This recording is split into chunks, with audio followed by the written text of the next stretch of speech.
In our previous class, we have talked about how to write for pictures. We talked about how to write captions, what elements need to be included, and how can we make our captions or photo description effective.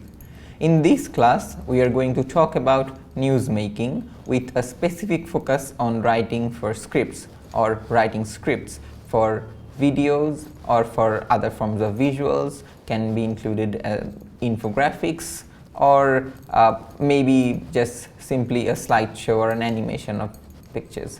So that's what we're going to talk about. Now, as we already know, we already have probably been exposed to a lot of visual contents which were based on scripts, and after that it was produced into the format of a video. So you are familiar with probably AJ+, you already have probably seen some videos of Prothom Alo and other media news outlets who are increasingly using videos as a medium of journalism.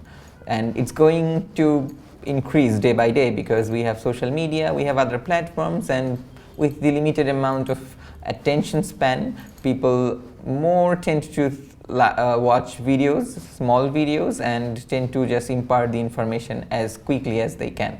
For an example, we're going to watch a small video.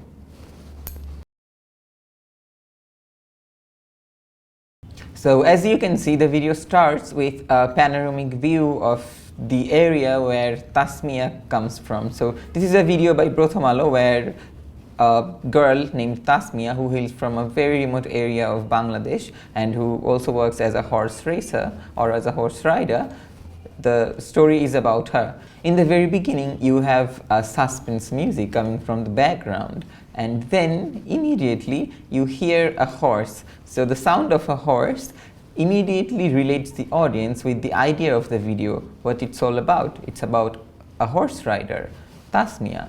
Therefore, it starts with a suspense just to give you the general feeling of something that you are probably awaiting to happen. So the sound creates that effect. At the same time, what you see in the video is a panorama of the area where she comes from, and then the bird's eye view kind of follows her, and then she suddenly enters the screen, and then you see her riding the horse, going around, going over the canals, and that kind of also we get to see her in action basically. And here's an example of a video. Now, if we think of it in terms of scripts, then for the very start point, we can identify a few key elements which should be involved in a script.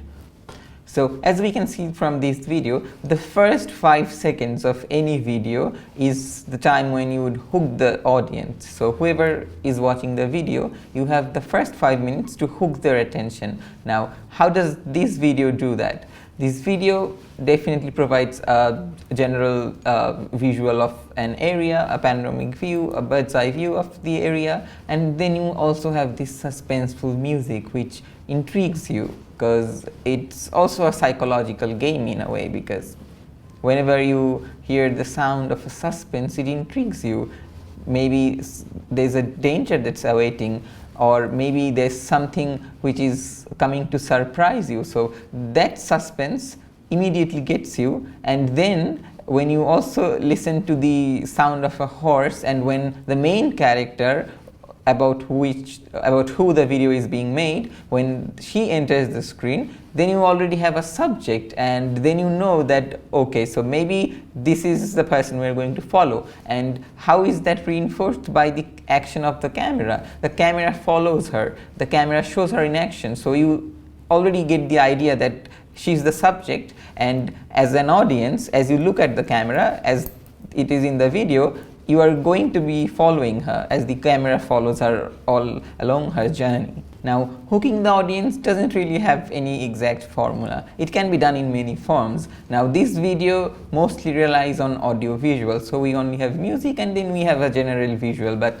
in many cases, you would find that in the very first 5 seconds, you have someone who is narrating something, or you have immediately the main subject of your video, or the main character of the video, and maybe something the person is saying. So it can be done in many different ways, but for this example, we see that it's being done only by audiovisual, only by music, and by general visuals of nature, basically. Now, the hook is the main part of the video which introduces the audience to the general story.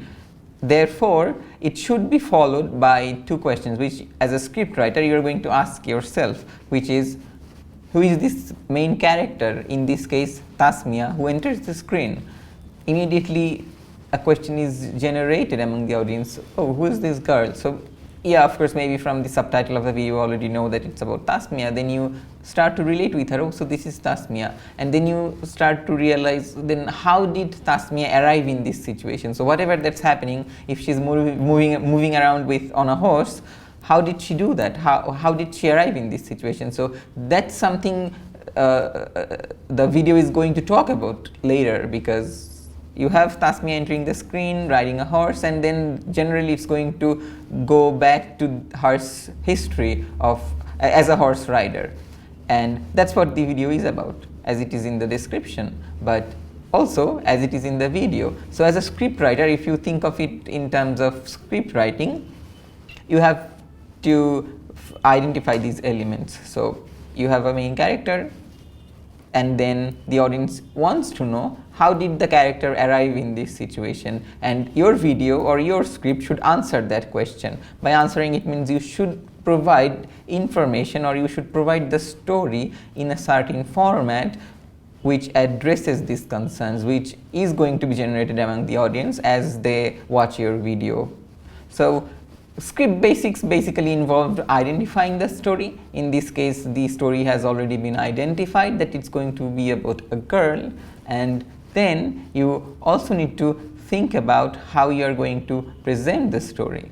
So in order to present the story, you need to identify the central character. Now, in many cases, there might not be any central character of a video, but you need to identify the audio-visual elements of the video. Now, in many cases, scriptwriting can be done in the simplest ways. For example, if you just identify your audio elements, and then if you only identify your visual cues, so maybe just make a chart with two sections. So one is for the visuals and one is for the audio section, which would be, for an example, in this case, in the visual section we see there is a bird's eye view of the Jashore area where the video was shot, and then in the audio section there would be suspenseful music along with the sound of a horse. So as you juxtapose these two things together, it gives the general idea that how your visual is going to look, what your visual is going to look like, and what sound we are going to hear as an audience when the visual is being shown in the video. You also need to keep in mind that script writing is not being done only for yourself.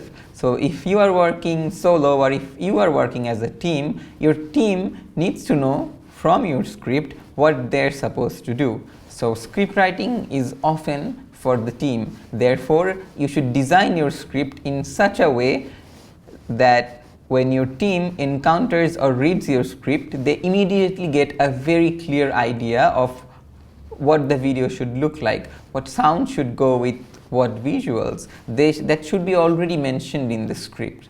As I mentioned previously, just by doing it using two columns is the easiest way possible. But at the same time, you also need to think for a larger project, or for a wider scope, as you would offer in many video projects. You also need to mention the time span. So you would have to use a timestamp. Then you have the visual elements of the video, and then you have the audio elements of the video. Now, formatting it into columns is easier to follow, but in many scripts you would find that there's no column really. But in that case, it's mostly done for movie scripts and for documentary pieces in some cases, where you have the dialogue of the characters, you have many different characters and a lot of things happening together. So that's another point that you need to think about. You need to identify the complexity of your script, or the complexity of the subject that you're trying to provide the treatment for through the video. So that's another thing that you should identify, and depending on the complexity of your subject or the video that you want to present or make, you need to format your script accordingly. So for simple videos where you only have a few things, maybe a single character or a single main character, and then you have some visuals and audios, just adding the timestamp, the visuals and the audio elements are just fine. It would work just fine. But if you have more characters involved, if you have different dialogues, then if you have different settings and it goes on to incorporate other elements, for example, if it also involves photos or graphs, then you need to design the script in a different way. So in that case, maybe the column format will not work very much. It still can, but maybe it will not be appropriate in that case. But for a very simple terms, you can just go by putting your things in a column, which is easier for you to follow, and or as a team or someone who is not you, it's easier for them to understand. So the timestamp would also include in and out section, which is when the video is going to get in, when the audio is going to get in. So you also need to identify those things, and you also need to provide clear name for each audio files, which means if you already have a pre-recorded file, then you need to mention that in the script as well for your team to understand. And if you are also going to use transitions and effects, then you also need to mention that in the script, in which specific section or at which specific time you are going to use that. So that should also be mentioned in the script beforehand. Now that's about some formatting aspects of the script writing. And now what about language? So whenever you're trying to write a script, it's mostly going to be in the present tense if it's a simple narration or if it just tells a story, because the video is always going to be watched by an audience who would be present in the moment. So always try to directly try to address the audience in a way as if you are speaking to someone.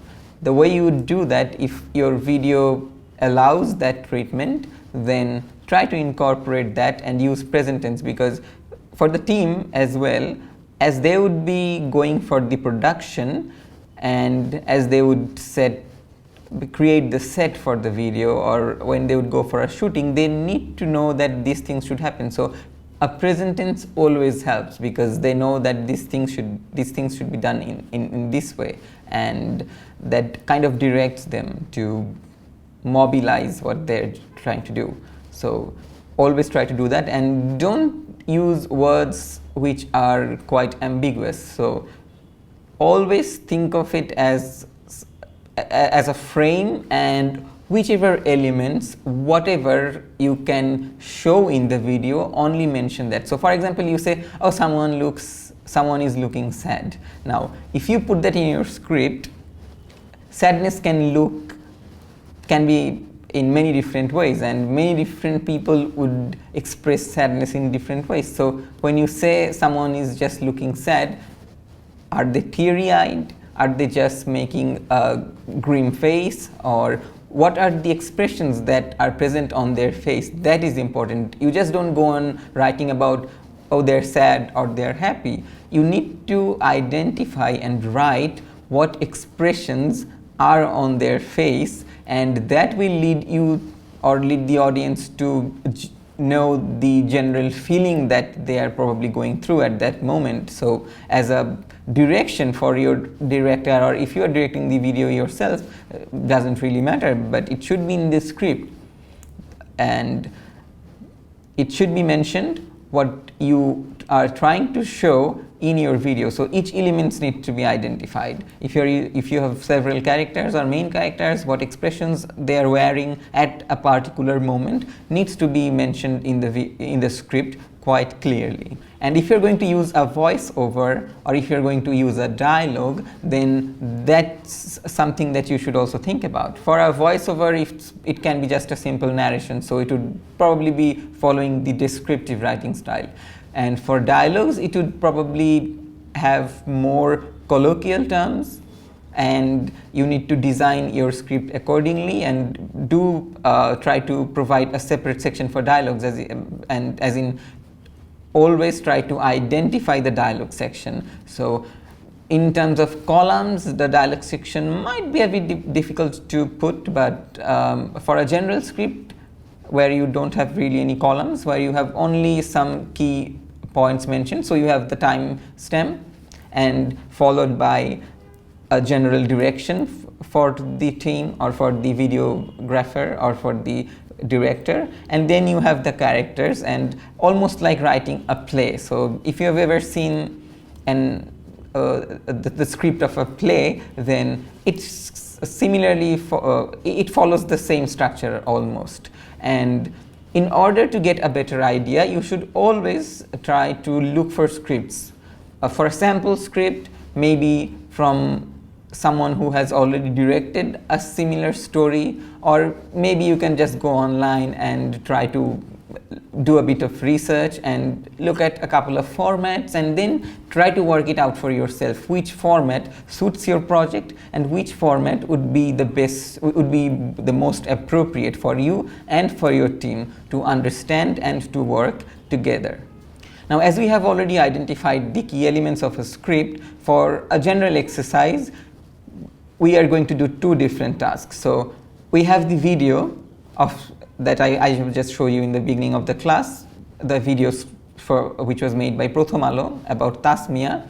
Watch the video and then you try to write the script. So you don't have the script right now, all you have is the video. So just according to the key elements that we have just identified, just try to write the script for that video. So if you would be the director, or if you would be the one who's going to make the video, or who's going to be the script writer, you already have the elements in the video. So just put that in the format of a script. Whatever you see in the visuals, just according to the format, you use the timestamp where you will be pointing the time, and then you would identify the visual elements, and then you would identify the audio elements. So you have subtitles because it's mostly a narrative video, so it's easier to identify and follow. So just follow the format and try to write the script yourself.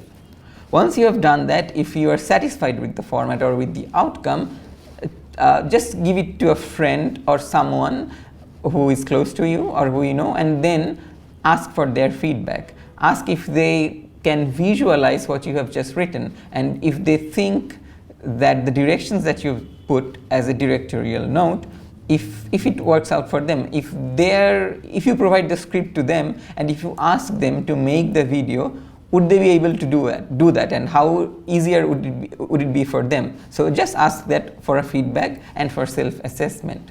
And once you have done that, maybe for another exercise, you can think of a similar video. So just take a story that you probably already know, just pick a story, and then according to the format of the script that you have just made, try to make a new script, and then follow the similar structure. Show it to a friend or someone who is close to you and ask for their feedback. If you provide the script, and ask them if they would be able to make the video and if it makes it any easier for them. So that would be something that you can think about. You already have identified the key elements, you already know a bit about the formatting, so you are at your own disposal. In the next class, we are going to talk about planning and producing a project with a specific focus on grant application writing. So we'll see you in the next class.